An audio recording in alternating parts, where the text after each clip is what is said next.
Good morning guys, কি খবৰ আপোনালোকৰ? মোকতো চিনি পাইছে চাগে, নাপাব পাৰে, কিন্তু আই গেছ অহা 30 ডেজৰ ভিতৰত চিনি পাই যাব পাৰে, নাপাব পাৰে বাৰু ইমান যদি ভাল নহয়। তো মই হ'ল উৎপল আৰু মই লৈ আছোঁ 30 days daily mini blog challenge. আৰু আজি হ'ল ডে 4। ৰাতিপুৱা 10 টকীয়া ফোনৰ ক্লিনিং আলাৰ্মটো শুনি পটককৈ শুই উঠি লগে 2 টকীয়া বাজাৰত 5 পইচাৰ কলগেট লগাই দাঁত ব্ৰাছ কৰিব লাগি গ'লোঁ।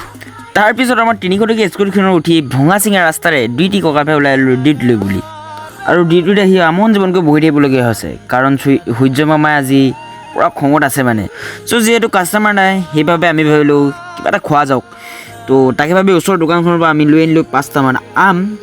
তাৰপিছত লাগি গ'লোঁ এফালৰ পৰা কাটি যাবলৈ, মানে গুচাই পিনি কাটিবলৈ। তো গুচাই মেলি হ'ল, তো টিঙত ধুই মেলি ধুনীয়াকৈ আমি আনি ল'লোঁ কেইবাদিনমান হাঁচমৰা লগতে 3টামান হ'ল পালছ মটন।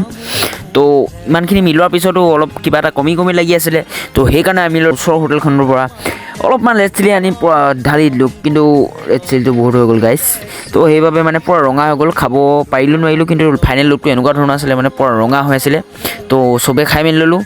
তো ইমানতে ডিউটি অফ হ'ল, আমকুটি আমি পূৰা দেৰিকৈ খাইছিলোঁ। তো আজিলৈ ব্লগটো ইমানেই আছিলে, তো লগ পাম কাইলৈৰ পৰা অন্য এটা ভিডিঅ'ত ডে 5ত মানে। তো তেতিয়ালৈকে চেনেলটো ফ'ল' কৰি থৈ দিয়ক। যদি ইনষ্টাত চাই আছে, ফেচবুকত চালোঁ ফ'ল' কৰক, ইউটিউবত যদি চাই আছে ছাবস্ক্ৰাইব কৰি ল'ব।